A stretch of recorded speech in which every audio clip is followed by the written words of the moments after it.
How's it going, everybody? Welcome back to the channel. We just got here on site.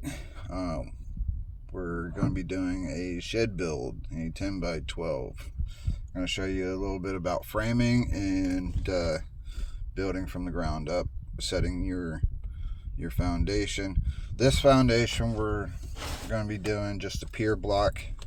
So we're going to be digging a little bit, putting down some gravel. We got some framing to do for the floor joists, then some sheathing, and we'll be putting up all of our walls, our roofing system. For the roof, we're going to be doing asphalt shingle. And so, without further ado, let's get started.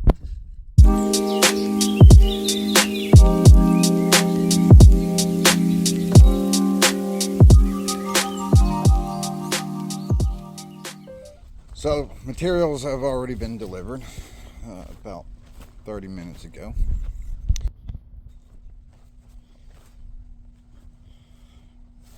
We've got our flooring system here and our studs for rafters and ridge.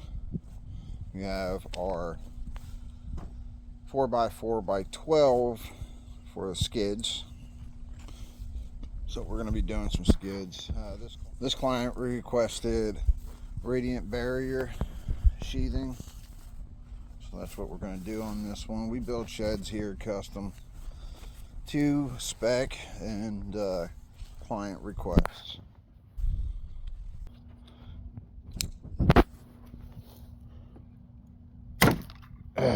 Let's get it done.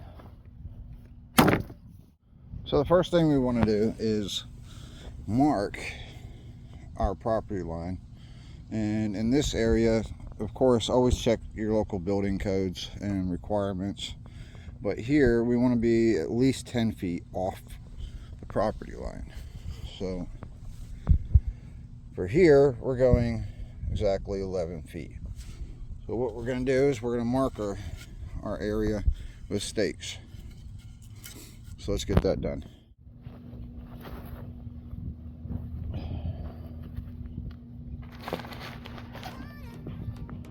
So instead of marking it right, putting your stake right at where you want to build, you always want to come back about a foot. That way there, when you run your string line, you can dig where you need to, all right, without any interruptions. We're going to put our stake right here, lined up at 10 foot.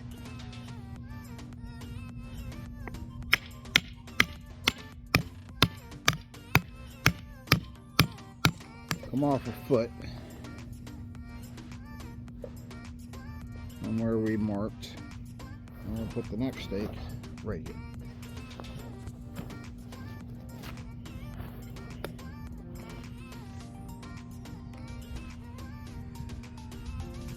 Now, one other thing I wanted to add here was it doesn't actually have to be completely perfect. This is just so you can get your baseline.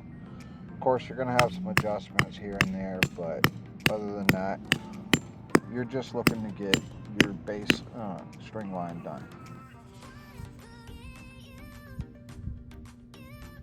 So we've gone ahead and squared everything up. Sorry, I didn't catch that part. We ran a string line and marked all of our corners and support areas. And now we're at the point whereby we're digging our holes to set our pier blocks. What we're going to do is we're going to pack this down tight, put gravel in the holes, and pack that down, and then we're going to set our blocks and we're going to level them. All right, and I'll show you how we're going to do that. So as you can see right now, we've already started digging all of our holes for our pier blocks. We have everything marked out, and this is where we're going to dig.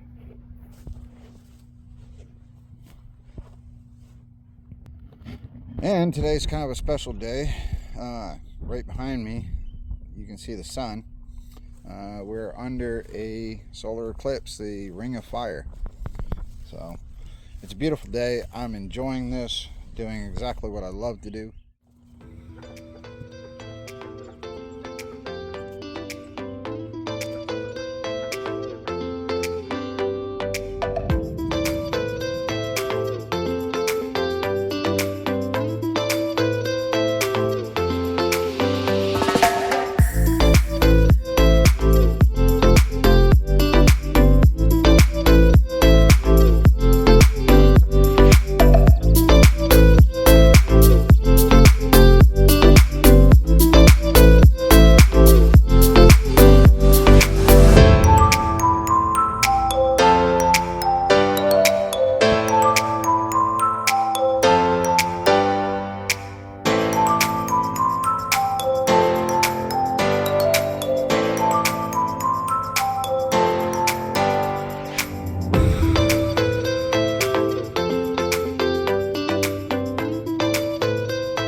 we started fitting all of our pier blocks in.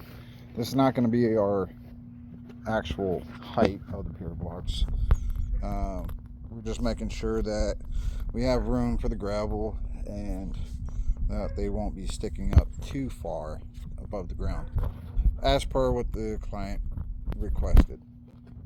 So here's what we got so far. Gotten 2 done. We're going to finish this out.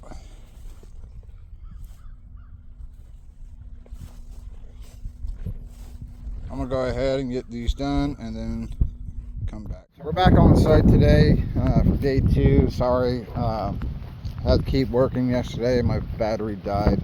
We're going to cover a little bit more. We're going to get this flooring system done, get our joists in, get the sheathing done on the floor. We're going to be doing tongue and groove, and we'll be laying wall layout. We've already gone ahead and started doing layout for the floor joists. I stopped for a minute just so I can give you a quick run through. Complete depth. Running floor joists is essentially the same as what you would do with your walls. So, and I'll go into a little bit more detail with that.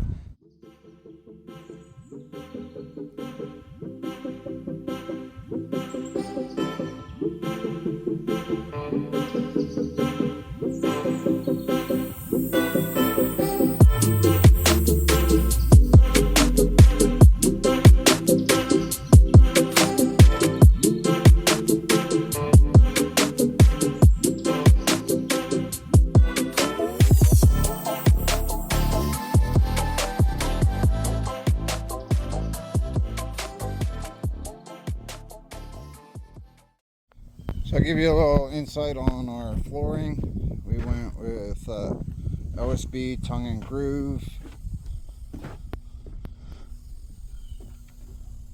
As you can see, we always stagger our joints. We don't railroad the joints.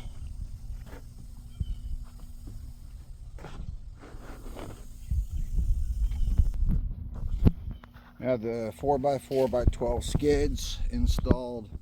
Everything's just kind of temporarily braced at the moment on blocks. This is not going to be the permanent solution for blocking. Under the subfloor, we actually went ahead and did some ladder blocking. 35 and then 35 from that corner and then 35 from this corner. Every other you'll have blocking underneath, and then every other we got blocking in the center. So it just gives it that much more rigidity.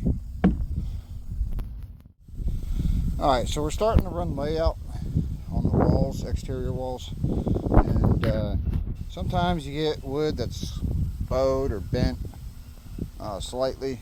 It really doesn't matter after everything's all said and done. Shouldn't, unless it's a dramatic bow in it. So what I do is I'll take my top and bottom plates and run a nail through them just to kind of hold them together temporarily. And after we're done with layout, we'll go ahead and remove those nails. So a few things you need for doing layout. Of course, you need a tape measure, pencil, and a speed square. That's basically it. So when I run layout, I like to go from one side to the other. Alright. And now, a lot of people think, okay, 16 on center, which they're usually marked with the red. 16, 32. A lot of people think you just put your stud right here, or the end of the stud. You don't. So what you want to do is you want to come back 3/4 of an inch at 15 1/4. and then you want to go 16 3/4. So that puts your stud right there at 16 on center. That gives you drywall backing or anything that you're going to be putting up, sheathing. And we're just going to keep going down.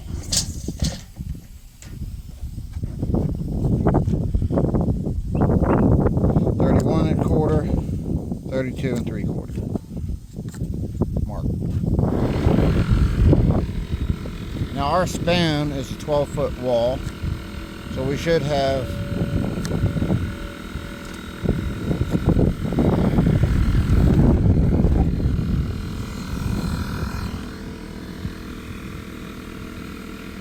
an even amount of studs.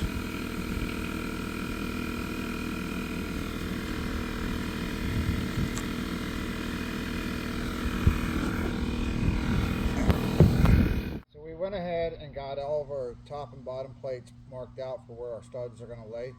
We're going to go into a little detail. I'll show you a little bit about the detail in which what we did.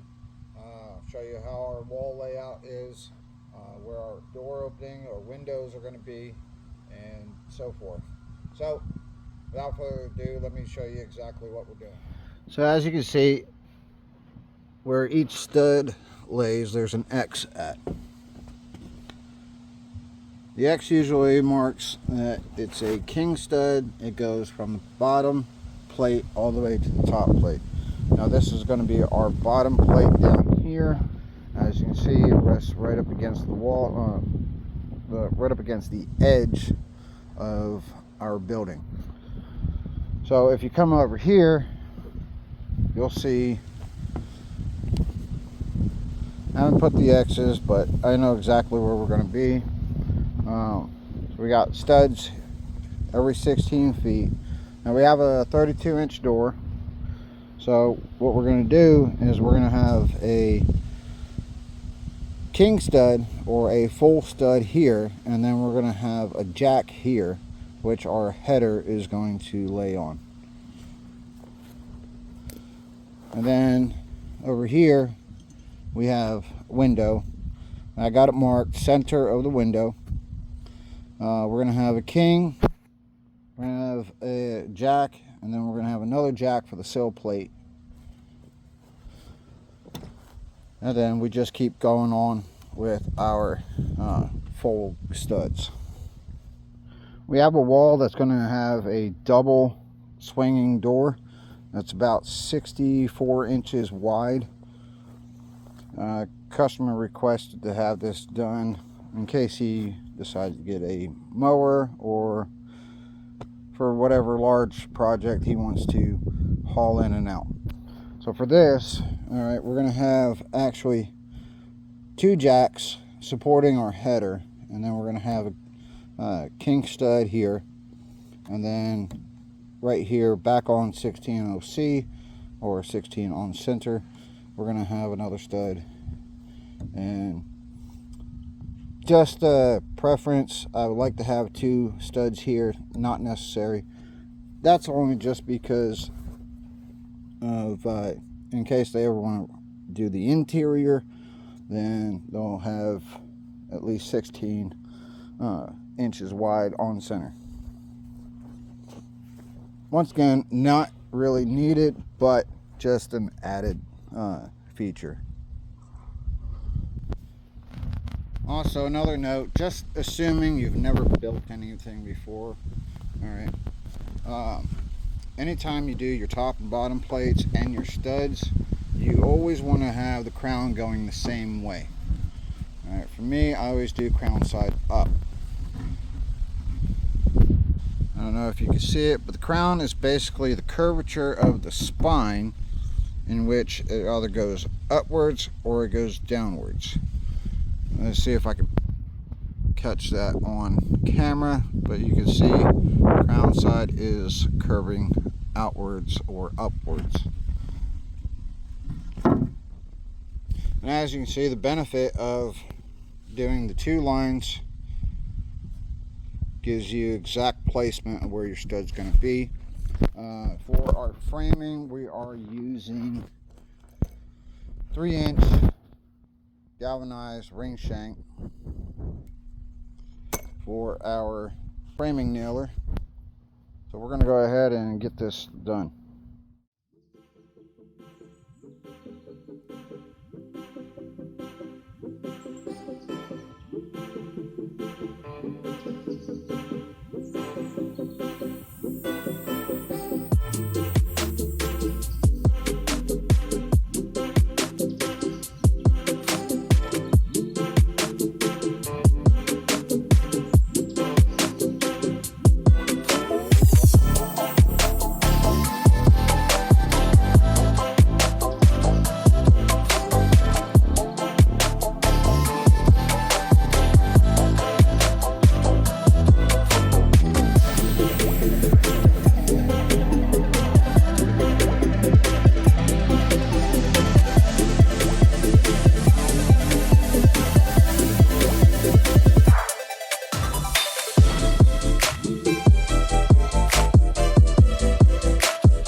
Alright guys, so that's a wrap on day 2. Show you guys what we got done. We got 2 long walls up. As you can see, we got our window and our door with our headers, and what I originally said were jacks, actually just cripples. But for the politically correct, we'll just call them jacks, or shorter jacks. Another thing I like doing on these walls are these extra stud corners. It makes a world of difference, especially when you're trying to put drywall up.